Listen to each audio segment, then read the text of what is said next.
afternoon, everyone. I'm coming back to the campus after 31 years. I'm coming back to this room after that, maybe a little bit longer than that, because attendance was not compulsory in those days. So I've probably, since '84, I've rarely set foot inside MSB. But it's nice to be back. I remember as I was going through the morning, 7 a.m., it's hot and humid. I remember those days where my room was about 15 rooms away from the bathroom. So by the time you take a shower and you come back, you're already completely soaked, right? It kind of explains how most of us didn't bathe in those days for a couple of weeks at a time. I don't know whether that part has improved now or not.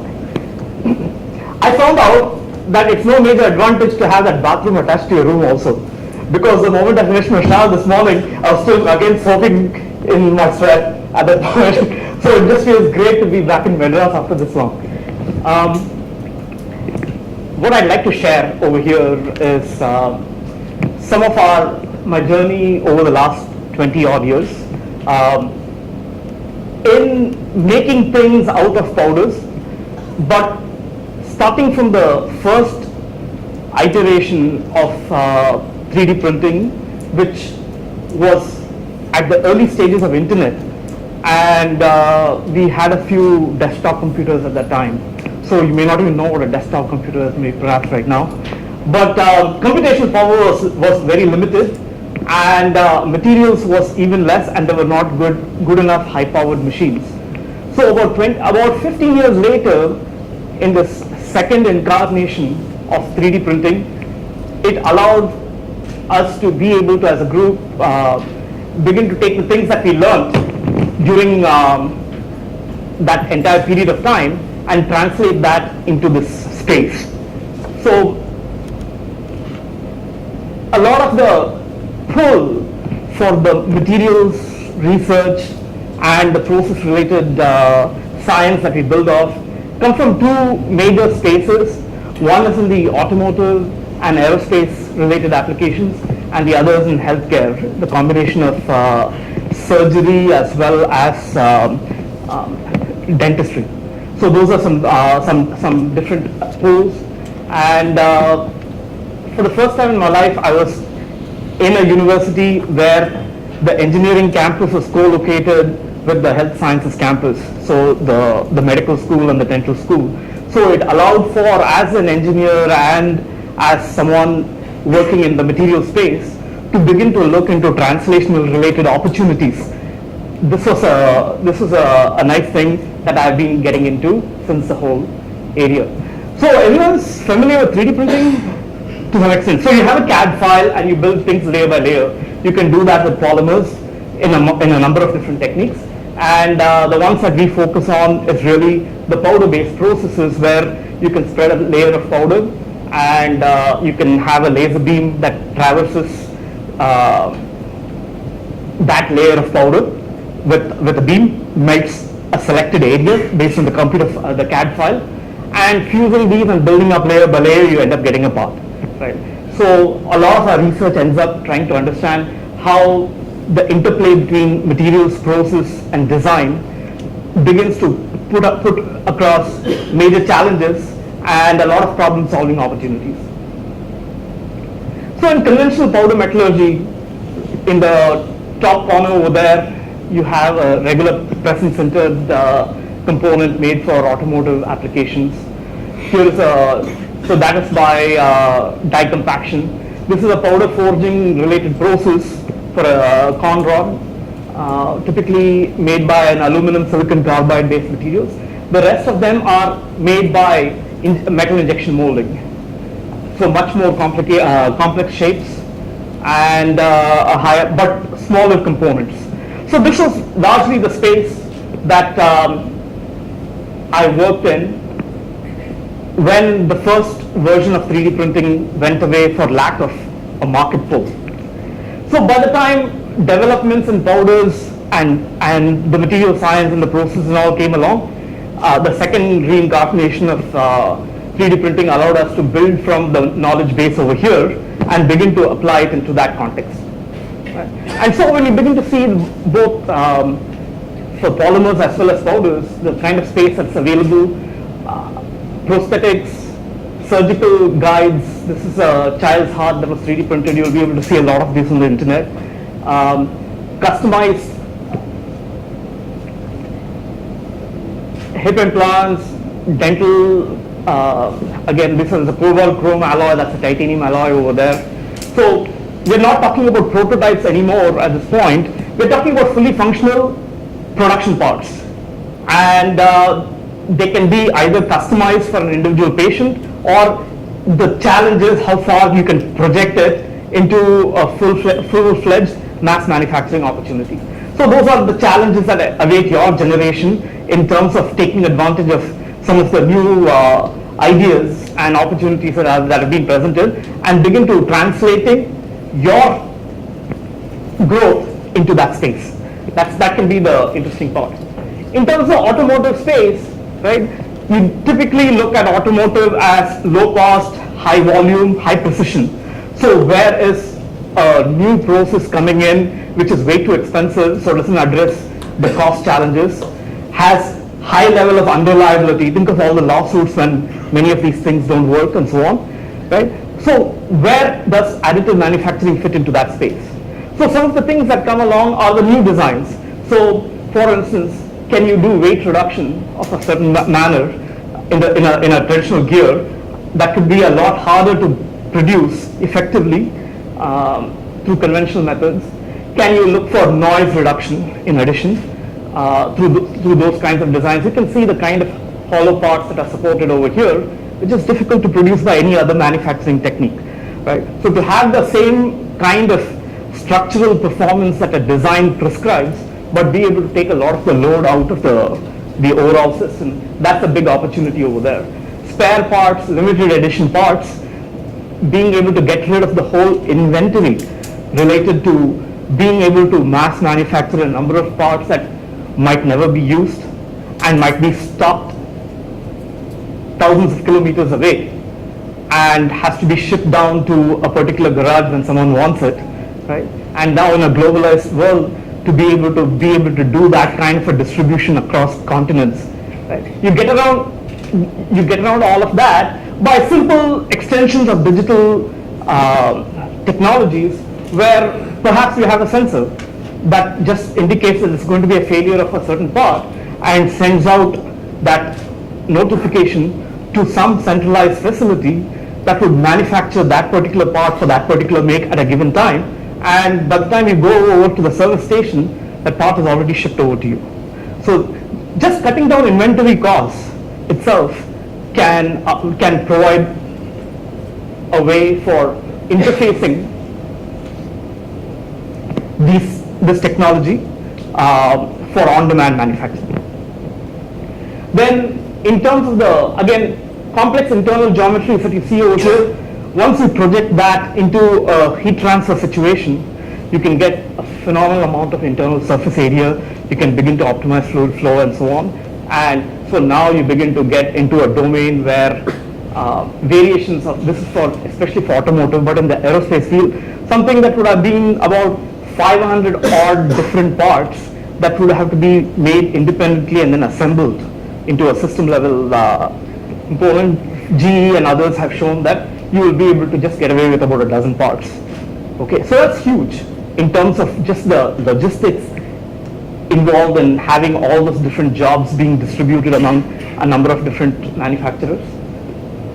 This is again another pump housing for BMW. So aerospace automotive is already looking at it in a focused manner to see where these solutions in terms of process, design and materials can begin to impact innovation in a big way. So it is no longer a prototype. You're really talking about production, and production of things that are high performance, high reliability, and basically that is the gift for your generation in terms of having a lot of fun and having an extremely productive career working with this. I don't know if you've come across this kid from the Philippines. So the thing is, this kid could be from anywhere around the world. Right? His claim to fame was that there was a competition, worldwide competition, put out by GE in terms of redesigning this very simple looking component at the back, which is a bracket. Right? What this component does is many of these hold a fuel tank below the wing for an aircraft. Okay. So what he did was he was able to get 80% of the weight out of this part because this is completely hollow inside, but it retains the same mechanical performance. So what does this simple translation of 80% weight reduction without affecting the reliability do?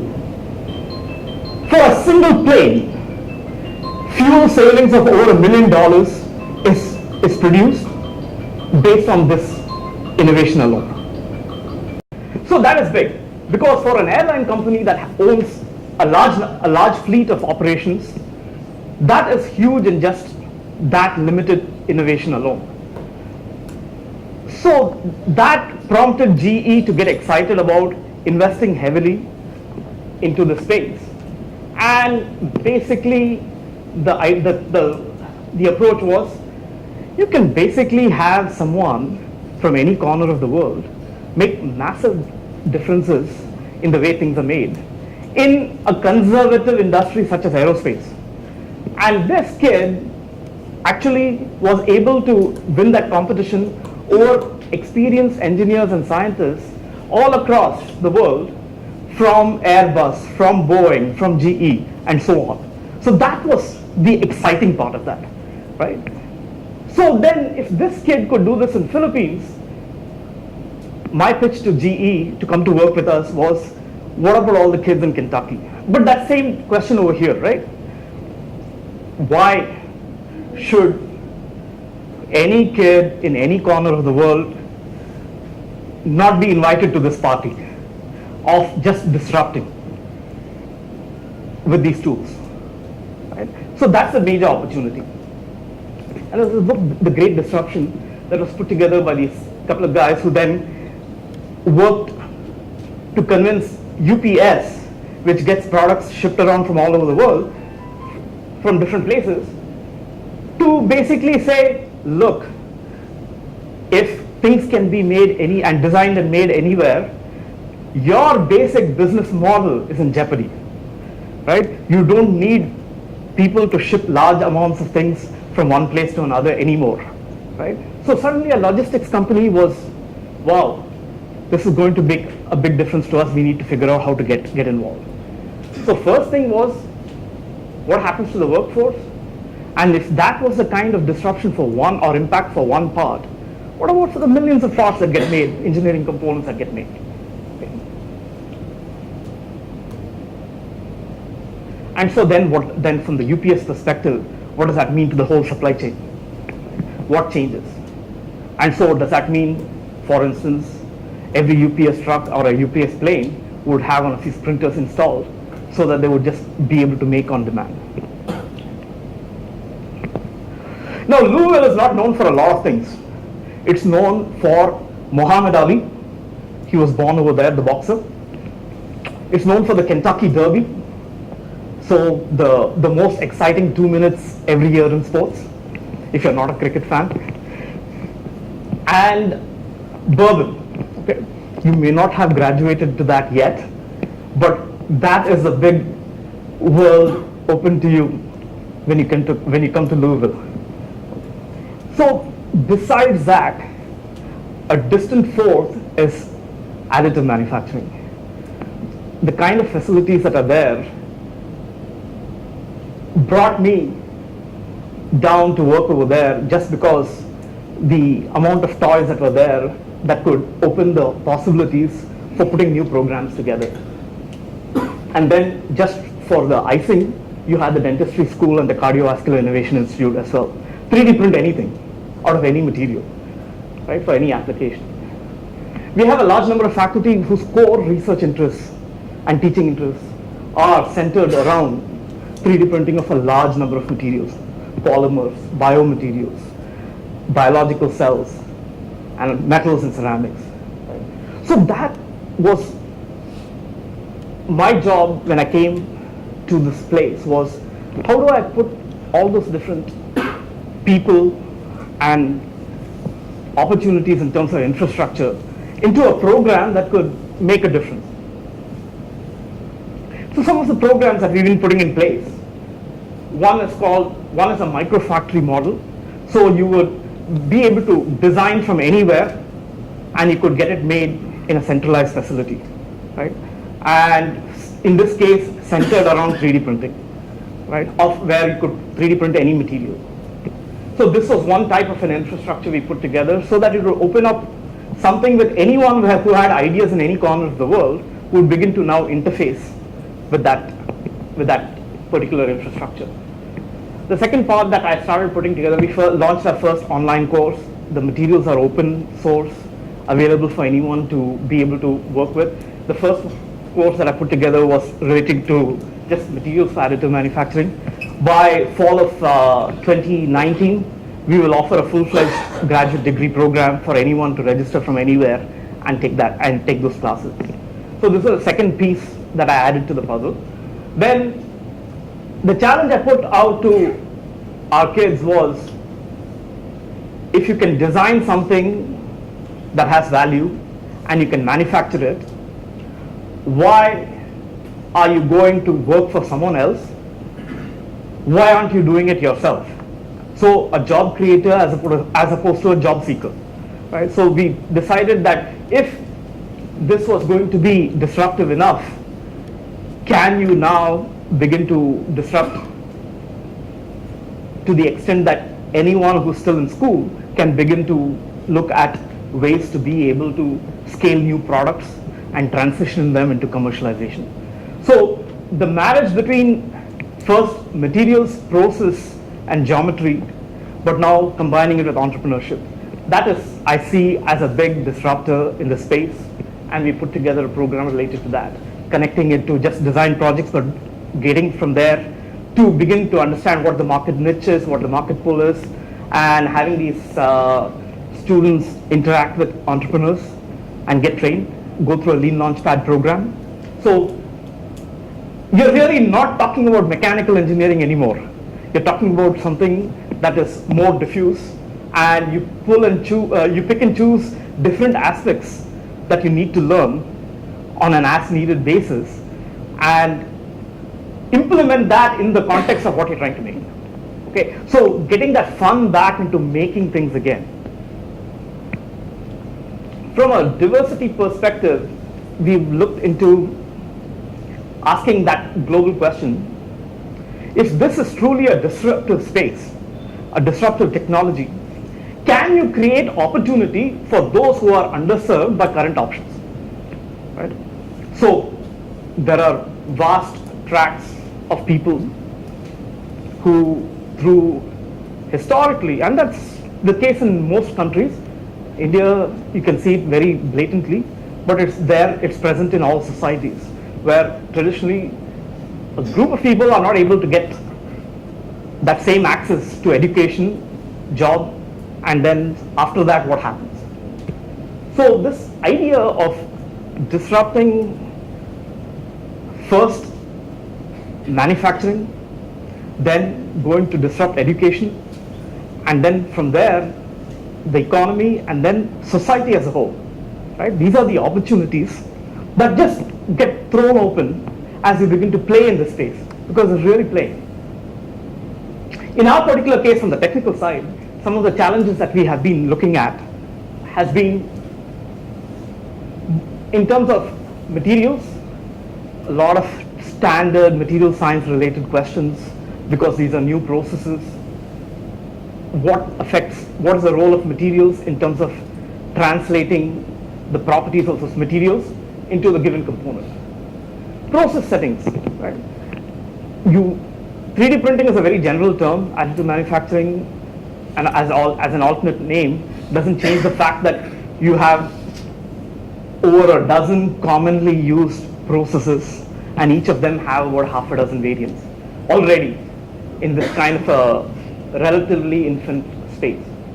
So the variations of those processes and their parameters, and as a multi-physics problem, how they begin to connect to the materials that you're working with. they are interrelated, right? And how they translate into properties, and then of course the overall structure, the design part. Now this is a complex space. There are just way too many variables to be able to navigate in a simplistic manner.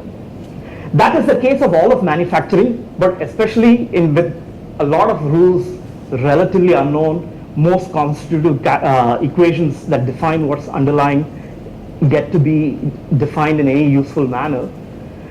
What you end up having is a huge amount of trial and error. And you're talking about impacting high reliability applications such as transportation, automotive, aerospace. You need to have a high level of, you can't put something in, wait for it to fail, and then hope that, you can continue to remain in business after that. Medical, same story, right? So for for an application space that requires a high level of reliability, how to be able to cut down on trial and error. Right? So those are some of the global challenges while working in the space. And to go through this multivariate space, you basically have machine learning tools that can help you interconnect the process design and material space in a major manner. And so AI for AN, artificial intelligence for additive manufacturing, right? That opens up a full domain of opportunity where, as a material scientist, you might be looking at just the spot, or as a manufacturing engineer, you might be looking at the spot. As a design engineer, you look at that. But because the collapse from design to component to market is reduced, along that space, you end up having to drag all these two boxes also to that collapse time scale. And that becomes very exciting, becomes difficult to navigate. But those are the broad schemes in terms of what drives us in our program to be able to develop expertise over here and define new educational themes around this. So in terms of the material space, for instance, just taking metal additive manufacturing in the form of powder processes alone, you can have a nice set of spherical powders, or you could have irregular shaped powders of different particle size distributions. Depending upon how that varies and the process settings that you might use for the same process settings, if you work with these, you might end up getting a high porosity, right? And so lower performance component.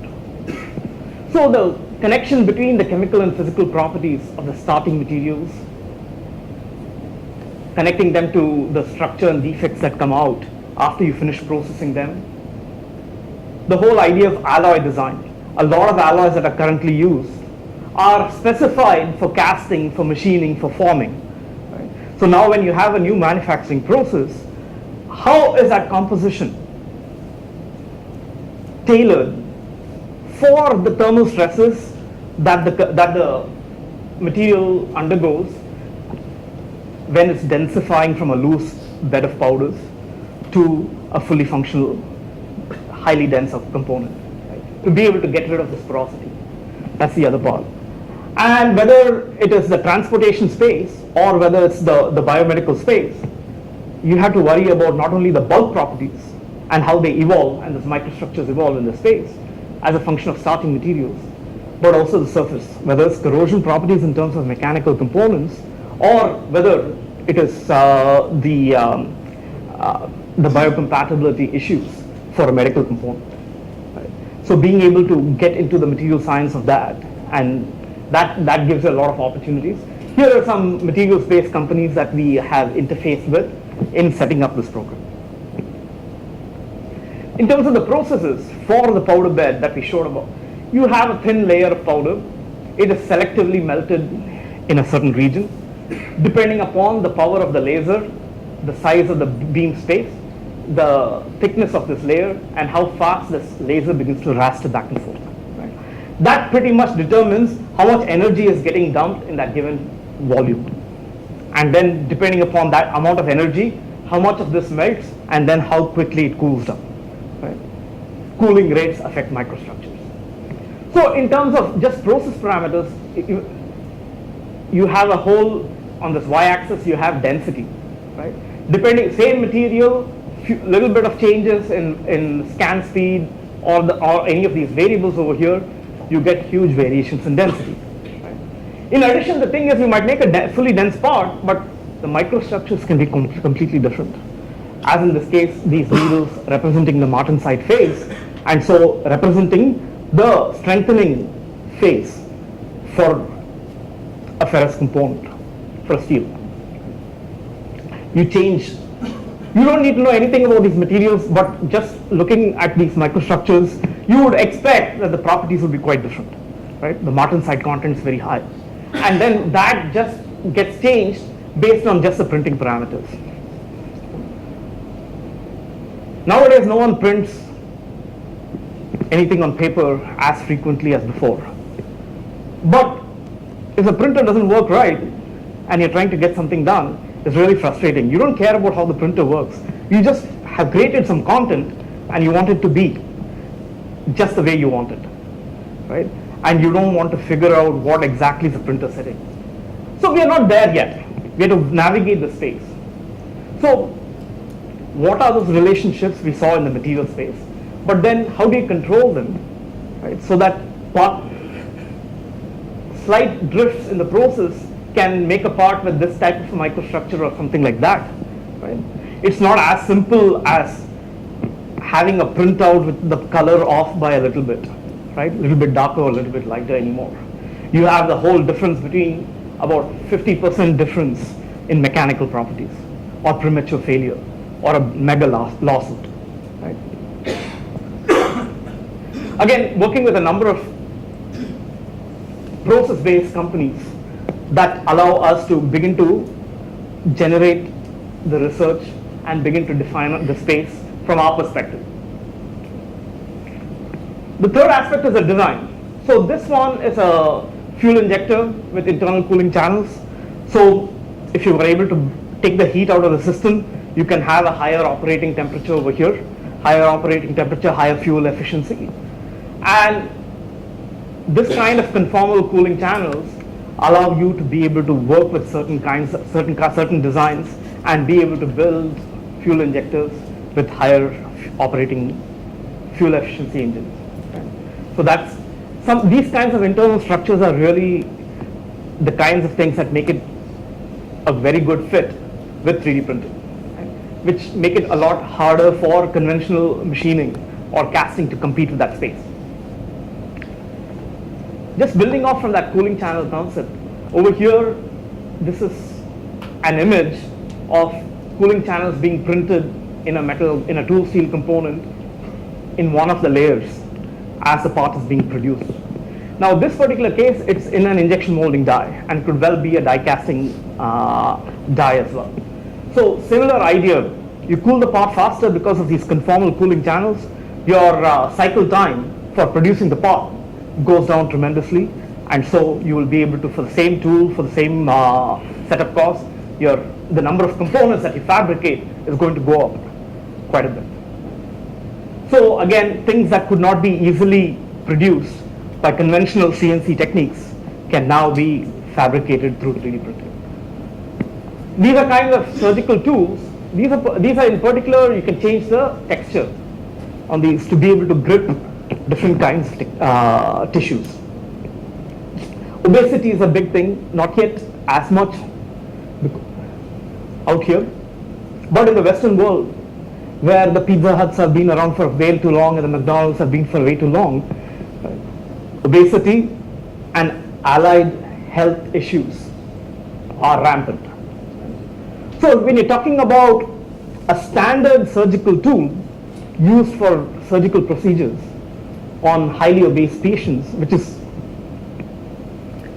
not an insignificant component, can be about 30% or 40% of the population, even though the population numbers are a lot smaller than what we see over here, right? It's still a case where it's not one size fits all, where you have a mass-produced surgical tool and it might work on people of different sizes and on tissues of different mechanical properties, because as the fat content changes in the tissue, on which surgery is being produced, the ability for the surgical tool to be able to reach and to be able to grip that, right, can change.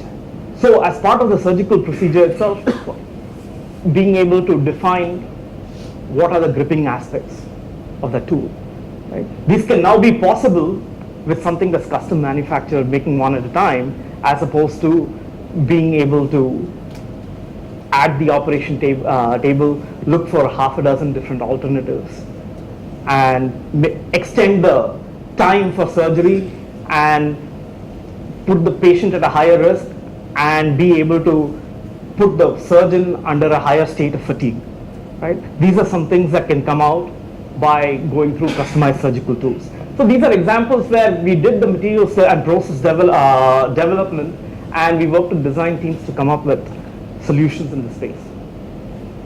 So whether it's lightweight structures for automotive, whether it's improving the biomechanical function, whether it's addressing sustainability issues in terms of, again, connected to lightweight structures, being able to solve in the space, right? From an application perspective, these are some examples of some of the companies that we've been working with to try to translate the research that we do in 3D printing and bring it into the space. So the fourth component really was in the terms of big data. So using machine learning tools to basically take what we understand in terms of the interplay between materials, process, and design, those three things that we talked about individually, but now connect them to the application space more effectively, so that trial and error during manufacturing can be reduced.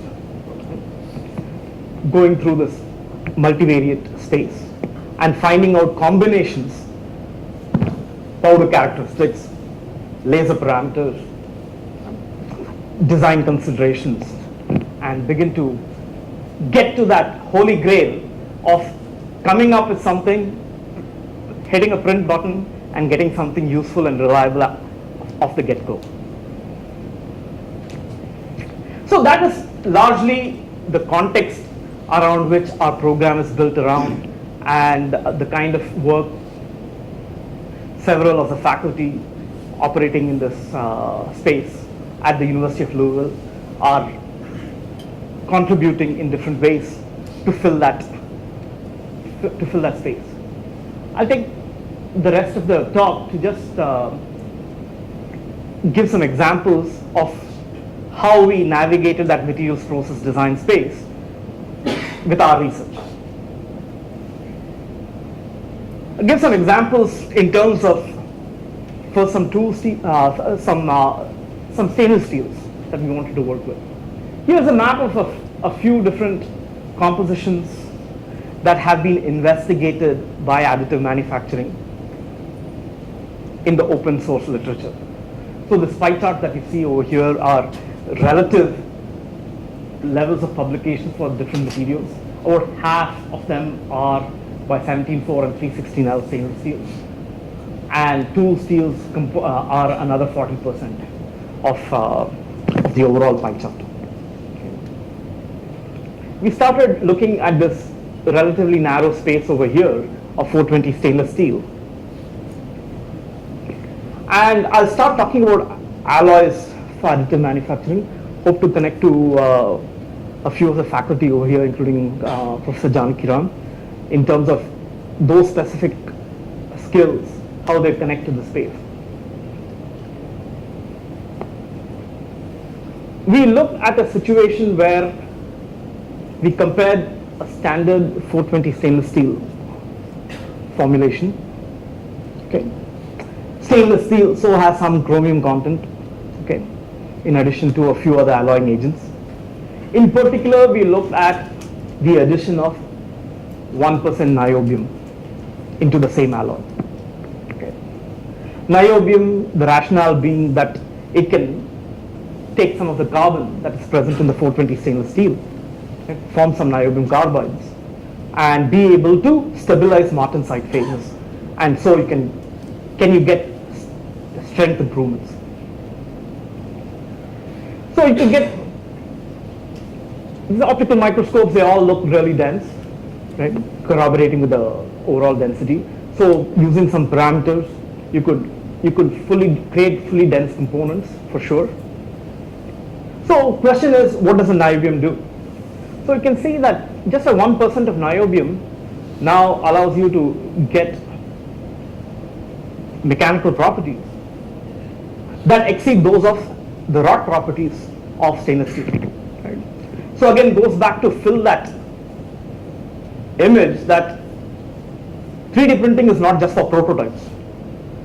You can actually exceed wrought properties by making nominal adjustments to material composition. So that was very exciting. Another thing that was exciting was, and very difficult to explain, was elongation goes up along with strength for this material. Right? If you go through standard heat treatment related issues, right, usually you will have elongation going down along with strengthening. Here we are getting a case where things are happening such that you could not only strengthen this material, you could also increase the elongation.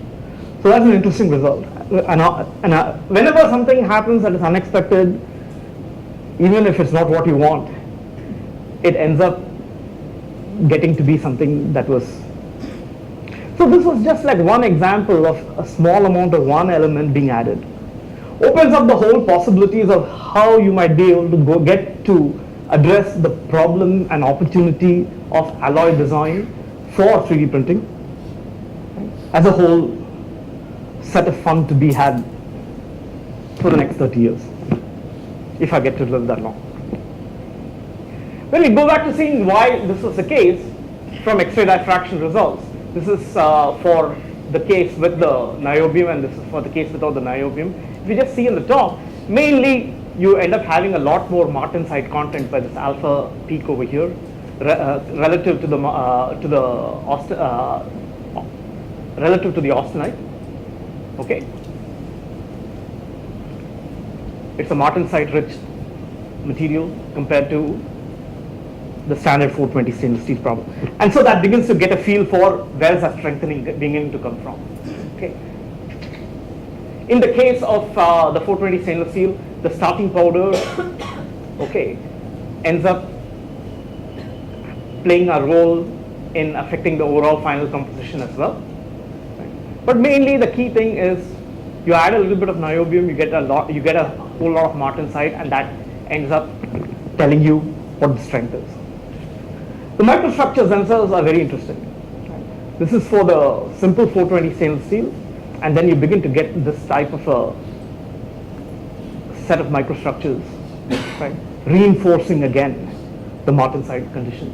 You also, if you look closely, you begin to see these regular bands both in the vertical direction as well as the horizontal direction. Okay. So the rapid cooling along the melt pool boundary ends up defining these structures. Right? And with the martensite phases being stabilized with the niobium addition, you end up getting completely different microstructures, and so correspondingly completely different properties.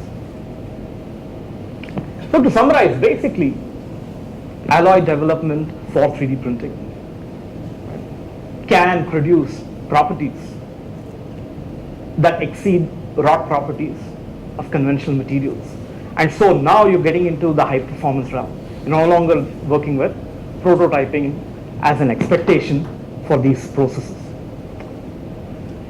Going from the compositional aspect to process aspects, I'll give you an example of just changing the layer thickness. That is, you change the thickness of the bed, and so what happens to properties and microstructures as a result of that.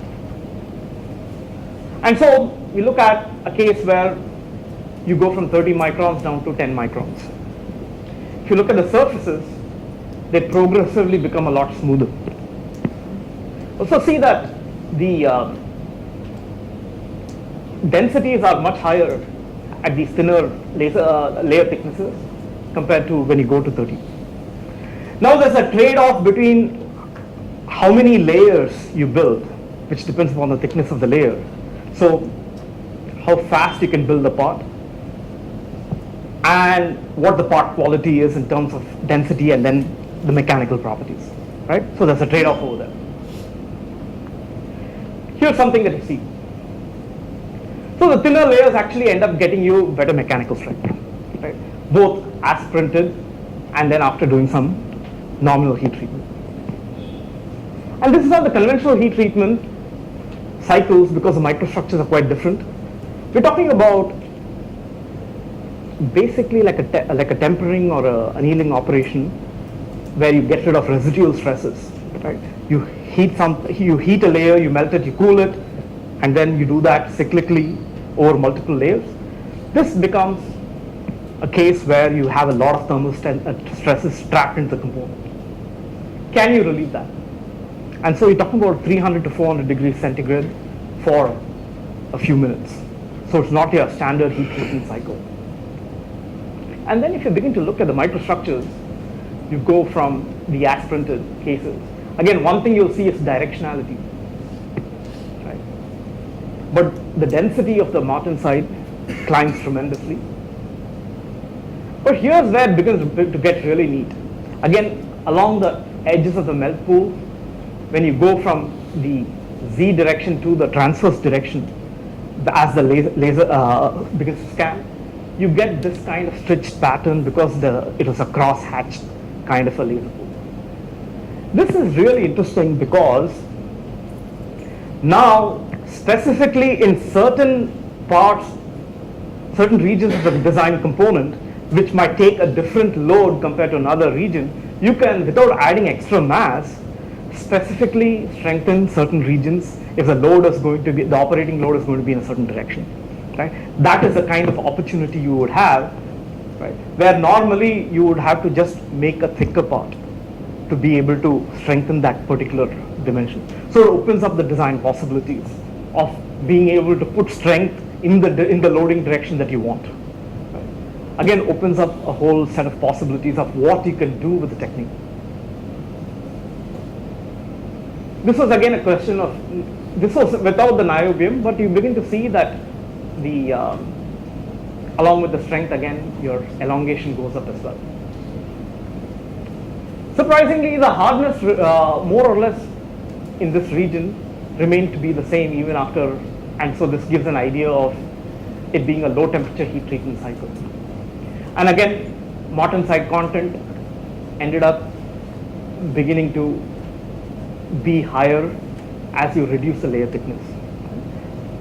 This is really important because unless you had some kind of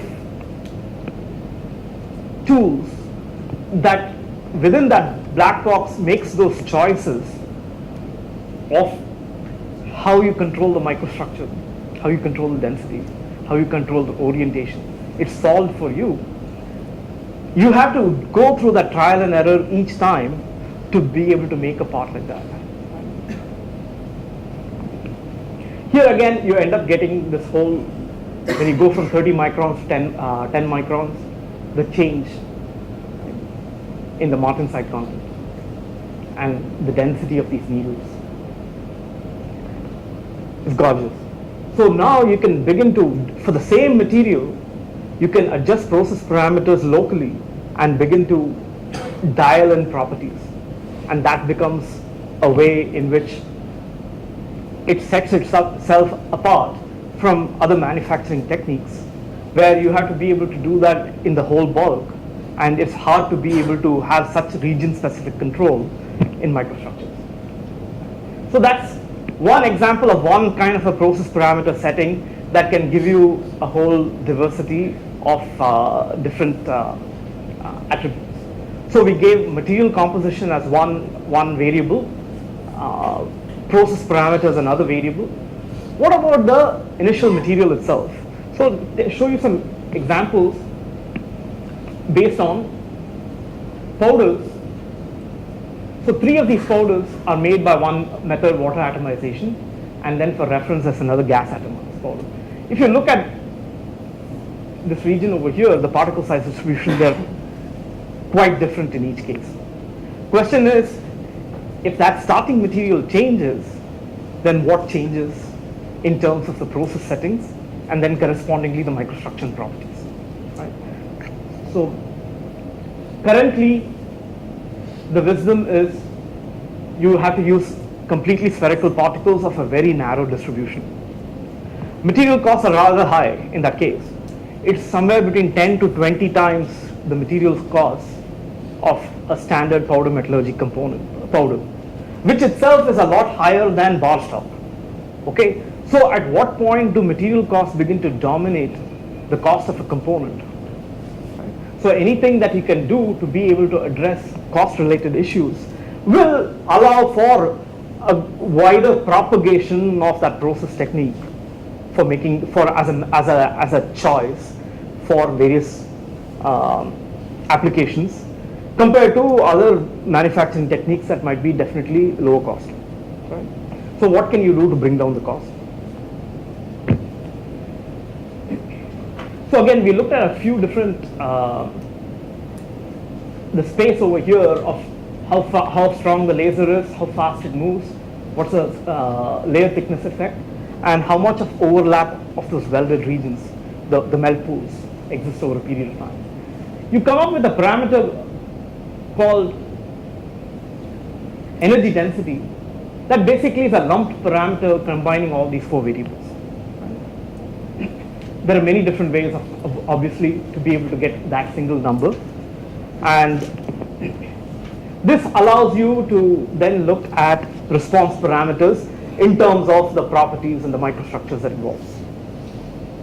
So we made a few bars over here. This is an example where at the lower energy density of 64, roughly, same printing conditions, 4 different powders, you get a density variation of between 6.8 to about 7.7.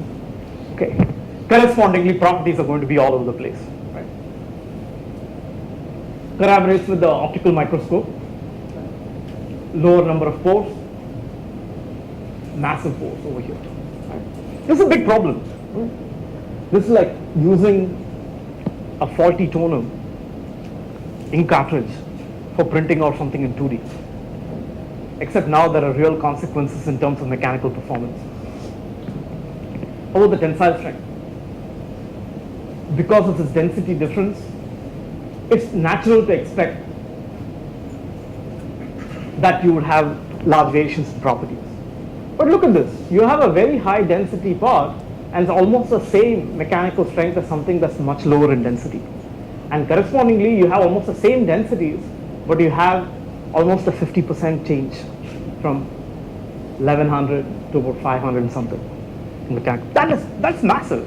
I mean, as a manufacturing engineer, as a design engineer, you don't want that kind of spread in what comes out at the end of the print, right? So you need to understand what's going on. Why are you getting that? And here you're getting relatively, small pores in both cases. This part can be easily explained by the fact that you have huge pores. So if you look at this density, that space is pretty narrow. This is now at a higher energy density. So you get a nice tight cluster. Okay. But again, while it is reduced somewhat, you still have a variation between 1100 and about 800. Right? You have about a 25% change. For what looked like, at least on the optical microscope, pretty much the same materials. That is still a huge window from a reliability perspective to work with. What it comes down to is basically when you have this high strength, you have a high martensite amount, and you have a mixture of martensite and austenite with some of the water atomized powders. Just slightly different amounts of impurities and alloy compositions, huge differences in what the outprint outcome is. Here's another example in terms of the XRD being able to correlate with the UTS.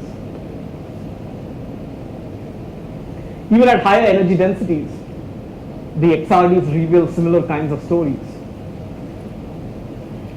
where you end up having a largely martensite, an improved martensite content, but that then corresponds to an increase of the water atomized powders even above the gas atomized powders. Again, disproving the notion that you need spherical particles to be able to print with to get good components. You can use highly irregular water atomized powders, right, which are a lot cheaper, but you can get fairly high strength parts also.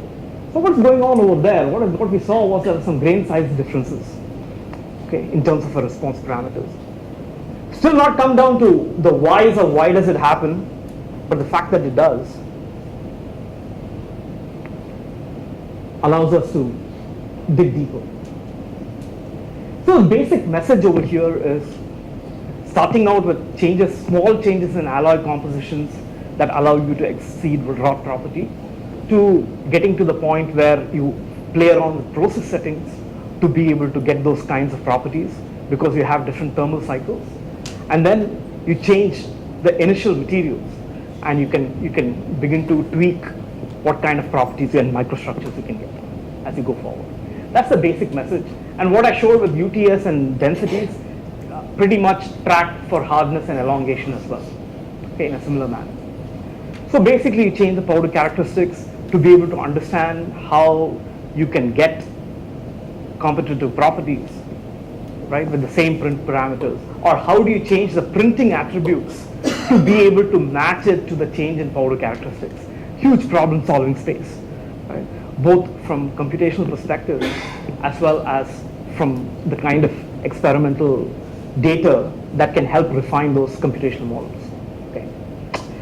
But basically, compared to some of the other options that are there, the fact that you can get properties that exceed rod, that exceed, for instance, metal injection molding, now make it very exciting for combining design flexibility from what the component looks like to being able to get to the point where you can also tailor material properties in a region-specific manner and bring the materials design into the component design aspect as well. So this idea of powder, initial powder being able to affect the overall final quality of the part, we began seeing something with other alloys as well. This is a refractory metal alloy. This is one type of powder which is highly irregular. We were able to see that you could get relatively low densities with that. It is used for a lot of aerospace applications. It's one of the lower melting refractory metals. It also has a high level of biocompatibility. It has interesting capacitance properties as well. But now, instead of those hydride dehydride powders which are irregular in shape, if we went through a plasma atomization process, we could go from an 85% dense to close to a 98% dense. Right? Just changing powder attributes, same message, and affecting print quality, and then correspondingly the response parameters. So this was sort of the materials process interactions that I was interested in. I'll just take a couple of minutes to talk about, in the case of the stainless steel, the 420 stainless steel and 174, how this is getting translated into making molds with conformal cooling channels and being able to test that out. Right? So molds is, for injection molding, for die casting, is a large capital investment. Right? So it has to be amortized over a large number of parts. Being able to cut down on cycle time can, even a 1% difference can make a big difference in terms of the economics, right, of manufacturing. But right now, for 3D printing, you have a more expensive machine to start out with. You have basically a more expensive starting material compared to bar stock. So you have to make the economic case of when, under what circumstances can you get sufficient reduction in cycle time such that the cost of going through this manufacturing option as opposed to the standard option, right, can be justified. So the cost benefit analysis, right, has to be done so that the business case can be created. So a lot of this then moves from this area of just designing and printing molds and the material science that goes towards enabling that into a high performance component, but beginning to see when you should need those conformal cooling channels and what does that buy you. Look at improvements in part quality. Right? If you have a conformal cooling channel and you're able to get the heat out of the part, you will have a control over part quality in terms of the thermal stress distribution, the warpage that you might have, the sink marks that you might create, in addition to the cycle time, right? So you have two ways in which you can affect the overall cost as attributes, right? By being able to address the number of rejects or variations in dimensions that might occur over a large production volume, in addition to the cycle time aspect. So one thing that we have ongoing is being able to not only design these things, but be able to print these. So one of the objectives was something that would be a standard machine mold, compare that with this embedded cooling channels, and to be able to print these molds and then test them on a molding machine and see what happens. Right? So this would be the case of a part like this comb over here, which would have no cooling channels, and then you would have these things wrapped around conformally over the thickest section of the part and then into this high surface area region and see what the part quality differences are. So we did some mold filling simulations to begin to take that drawing, look at some things such as what happens in terms of the location of these conformal cooling channels in terms of the distance from the overall component, right? How close does it need to be there so that you have the benefit? The closer this cooling channel is to the cavity, the lower is going to be the mold life because of the mechanical stresses that are involved, right? So, but if you have it too far away, it may not really pull out enough heat, and so where is that optimization problem in terms of going about that? So we designed these things, we've printed them right now, and we're still awaiting some of the results related to testing them on the molding machine. But for instance, this gives you an idea of when you have no cooling channel, you have to look at this number over here in terms of the peak temperature that occurs. When you have 8 millimeters distance from the cavity and then much closer, 4 millimeters difference, right? Just in terms of what would be the overall part temperatures and the uniformity of the temperature distribution on the parts. So you can see that, you can monitor that kind of dependency. In addition, you can also look at things related to cooling time. And in this particular case, under these kinds of process conditions, we saw something like about an 8 to 10% reduction in cooling time. Then, in terms of a protocol that is being developed, is that good enough compared to the overall increase in the mold production cost? Right? Is that 10% change in cooling time good enough for you to be able to go with an overall economics for part production? That remains to be seen. So there's an ability to take this kind of a platform where you do the mold design, you do the molding experiments, and you take 3D printing, but then you combine that with embedded sensors, right, to be able to have this kind of connection and see if you can now improve that cycle time from a case where instead of a 10% reduction, you can get close to a 40% reduction. Right? That's another area that we're going through. But basically, a case where we had these industrial parts, right? It's talked about it through the case of injection molding. This is some examples of our group. This is that case with the fuel injector. These are for gears, reducing lead times by a year. This was a mold of different materials. This was a grasper tool. This one is for a surgical suture closing, which is resorbable. These are internal features for orthotics.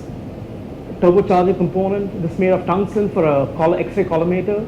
This is a hydroxyapatite-based implant. This is a tungsten ion gauge.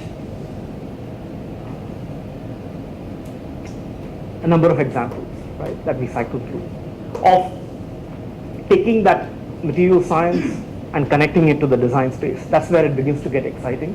And then basically connecting from the space which we are operating in and identify opportunities and find ways to translate them that's the path that we have taken with a lot of our work. And I wanted to basically thank you guys for inviting me and allowing me to share the thoughts, come back to this beautiful campus, and look back 30 years in terms of where you guys are right now, and want you to see where 30 years from now, where you could be if you had a chance to work with some of these things. Okay. So this is a summary. What we have put together as far as the program goes is we call it the Manufacturing and Design Innovation Network, with all these different companies that we are working with, and expanding the group of universities and national labs that are working with us in this space. And basically that's the acronym for Made in Kentucky. But it could be, this is a story of made in anywhere, right? And so this could be the start of basically a global network of like-minded engineers who could help take these set of technologies and transform the way we create opportunity for ourselves and the society that we live in. That's my message. Thanks again, and I'll be happy to take any questions.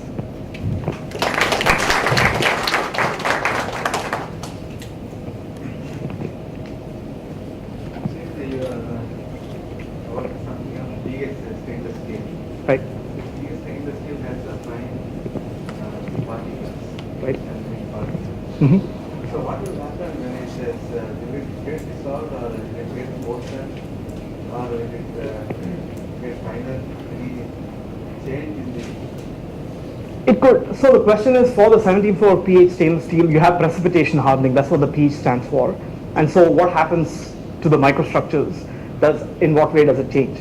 We notice that it changes, and then any post-processing will be able to tweak that further, right? Whether it is with heat treatment, or which is happening continuously through the use of the various process parameters, how much energy you're pumping into the system, and how quickly you're taking that away. So you do get different microstructures. And so what do you do afterwards to homogenize those microstructures that you created so painstakingly?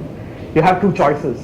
You could, in terms of being able to get uniform average properties that are closer to what you're used to getting, you could do a hot isostatic pressing, and you can do a heat treatment to be able to get something to match what you're used to in the handbook expectation for 17.4, or you can try to see if you can do something else that's more interesting and loosen up those things. And so that again puts a strain, because people like to go with handbook properties for a given known material, and so deviations is considered a bad thing. But we have a case over here that those deviations might be good or they could be bad. So when do you avoid the good, and when do you make you when do you avoid the bad, and when do you make use of the good, remains to be seen. And so yes, you can change those precipitate sizes, those densities, and you can.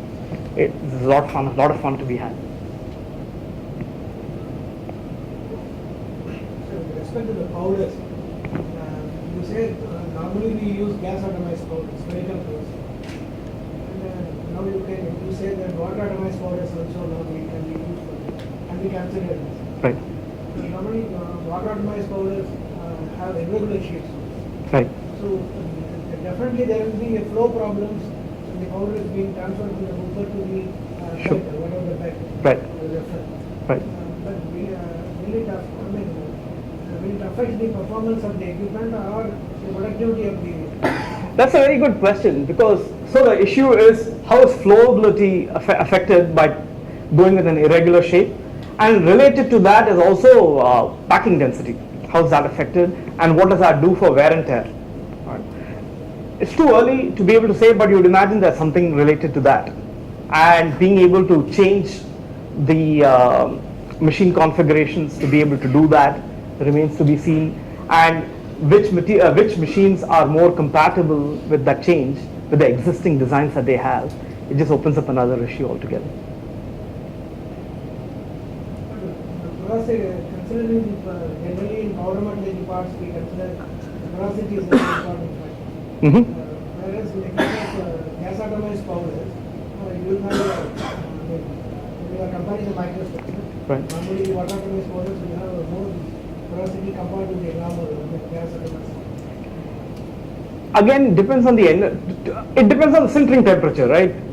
In case of pressureless sintering. So the equivalent of that is how much laser energy that you put in to be able to eliminate that porosity. So just like you can do a few different things, you can change the compaction pressure, and actually in die compaction, for instance, water atomized is preferred because you get better interlocking of components compared to gas atomized.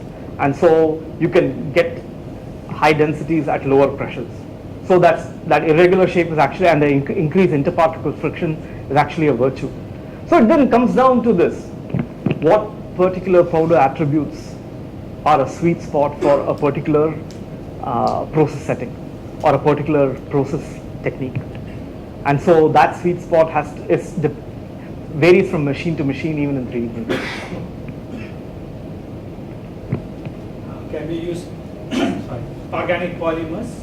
What we wanted to use it for healthcare applications, FDA approved organic polymers. Certainly. So in that case, rather than selective laser melting, you're going with selective laser sintering at that point. Yes. And there are a number of, so in terms of healthcare related applications, some of the peak materials Personalized medicine. are getting into that space. Yes. So in your lab, is that the equipment possible to have it in the organic polymers? A neighboring lab has that for in terms of sintering of the powder particles. In our lab, we use custom polymers, synthesized polymers for fuse deposition modeling, and also customization of resin chemistries for basically vat polymerization. So using SLA, stereolithography, STL5 format. or DLP, digital license. So the micromirror arrays. Those are so reactive photopolymers or thermoplastics through wire deposition. That is what we focus on. Do you find the same type of defects normally we find in the solidification process? There are parallels. They are not exactly the same because of the fact that in a typical solidification process, you have only one cycle of taking it to the melt and bringing it back down. When you're adding layer over layer, you have a repetition of that happening depending upon the heat transfer characteristics of the material. And so that sets itself apart differently from a regular solidification microstructure. And that has important consequences. Okay. So thank you for visiting the campus. One more. Yeah. It's quite long, 30 years. I will be happy to visit quite often in the future. Thanks.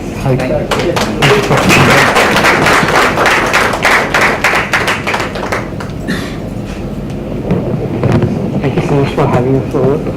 Thank you for the arrangements. Thank you everyone for having me here.